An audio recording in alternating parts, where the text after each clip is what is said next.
Hey Fox, are you missing the top of my head? Yeah, I don't know where it is either. Is that better? I've been trying to get my hair to be kind of at least as good as yours. I don't know if I can. Now I can't see you. Hello Fox.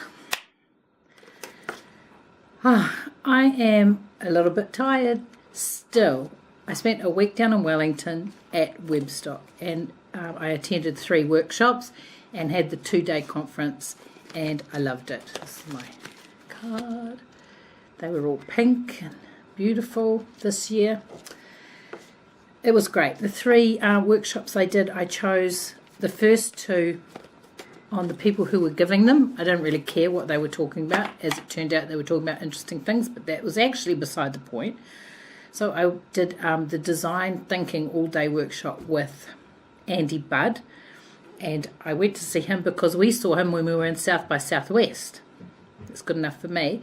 And Jeremy Keith was the other workshop that I spent a whole day with Jeremy Keith talking about how to fail gracefully, and it was great because it was all about HTML and CSS and JavaScript, and it was just like I came out of that workshop going, now I just need to, I wanted to do some CSS, so I thought I just really need to pull something together and then I could play with the styles, and if I just build a CMS, I'll be able to do that because that would have a bit of coding in it that maybe I could do that, and then I could style up the pages, and that'd be really good. And after spending an hour on my computer that night, kind of pounding the keys and trying to get that sort of started, or getting it started, I'm like, what are you doing? You don't have time for this sort of thing.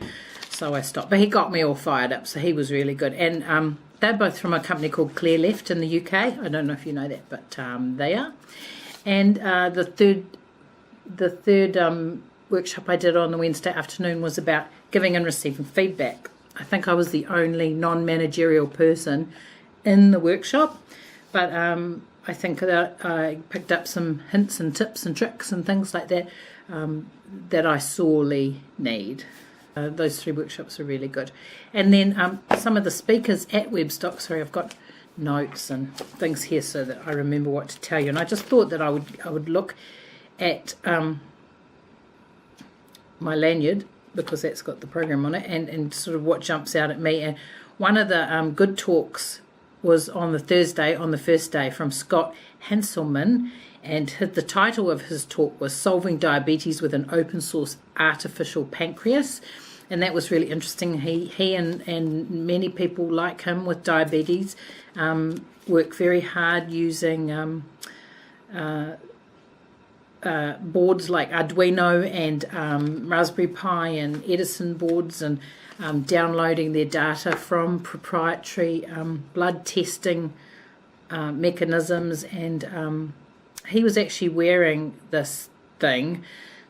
It looked like a big kind of computer chip, but it was on his arm, and it had a wire or a probe actually through his skin and into his body, and it tested his blood sugar every 30 seconds and sent it to his phone. So there's this whole kind of maker community around living with diabetes. It was really, really interesting. I thoroughly recommend watching that video when Webstock posts their videos. That was a good one. I enjoyed that.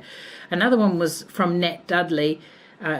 She did a very good job of talking about being inclusive and including everybody, and she just talked in particular about forms for inputting information, and how not everybody in the world has a first name that is a Christian name, and that first names are sometimes family names. So therefore when people who have a family name as a first name and then their given name as a second name, when they fill in our forms, or Western-based forms, then they end up being called by their family name all the time, and that sort of thing, in documents and mail and stuff like that. Anyway, she told us to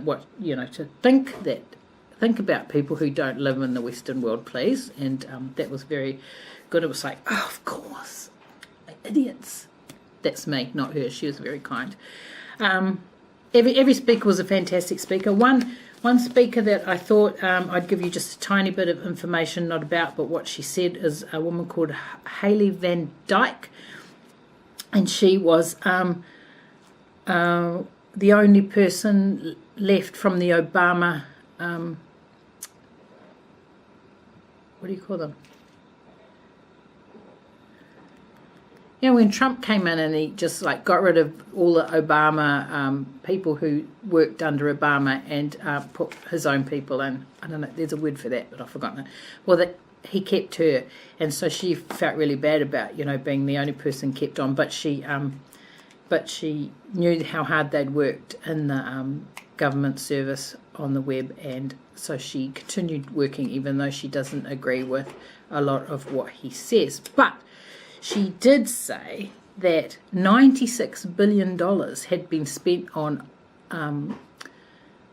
digital projects in the States. 96 billion, and 94% of them had failed. Isn't that astonishing? I was just like, there was a collective gasp across the whole crowd with that statistic, but I thought you might find that interesting. She said that most of the projects that $96 billion paid for never see the light of day.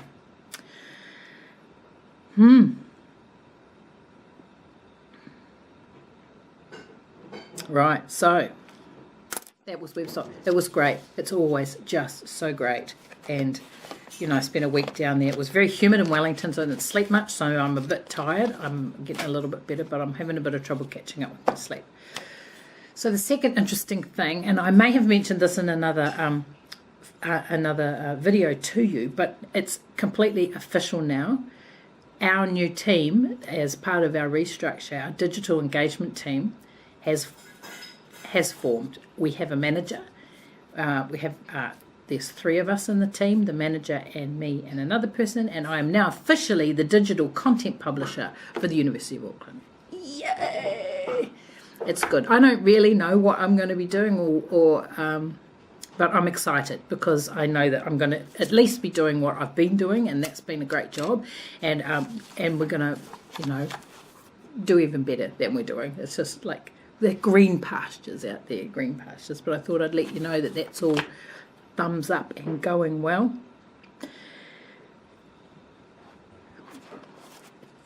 Oh, the third interesting thing I was going to tell you, and I don't remember if I've told you this before or whether I showed you this before, but the Moleskine Smart Pen.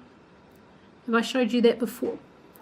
This is kind of old technology, because Willow had the Light Scribe pen, which is actually a better version of this, way back in White Label days. Let me see if that works. Does that work? Can you see that? Anyway, that tip there is just a ballpoint. It's just a short-barreled ballpoint refill. So it's you write with, but under here, which you won't be able to see at all. Can I even see it? Under here is like a little camera and a sensor kind of thing. Long story short, when you write in the Moleskine notebook, this is the special notebook that they've made to kind of look like a tablet, which is a bit naff because it's very hard to open it. But again, I don't know if you can see this, but take a look. Can you see the dots? I'm not sure if my camera's going to focus, but it's dots there, and there are dots between the dots. So it's actually so that when I write with this, the little camera records what I'm writing. And so, for instance, here we go with Webstock writing. So this is kind of Webstock writing that I wrote with this. And, flip. Hold on. There is such a thing as being prepared. That is not me today. Moleskine. Here we go. And then when I write with this, on this, it shows up. What page was I on just then? Shows up on this. See? HTML. And in almost real time. And so you go, well, why? Why would you even bother? Well, first of all, Especially, why would you bother when the iPad Pro has Apple Pencil and that sort of thing. So, but this is what I've got. And when it's in this version, you can export it. You can tick the little envelope up the top and it'll trigger your email client. You can email it somewhere as a PDF or something, but you can export this as a PDF or SVG or JPEG or PNG or anything that you like. And if you export it as a file format that can export as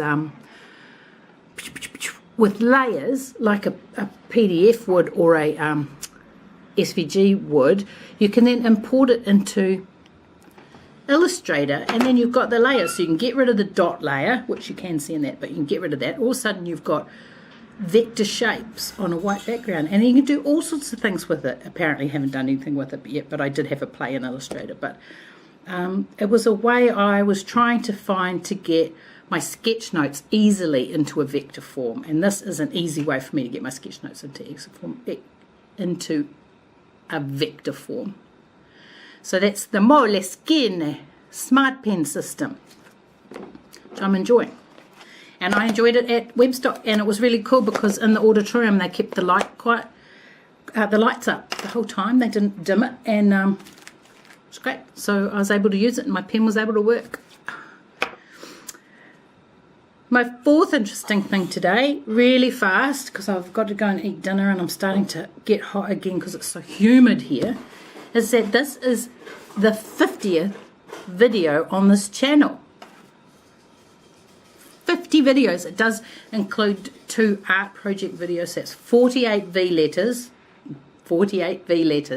and 2 art projects. 50 videos, folks.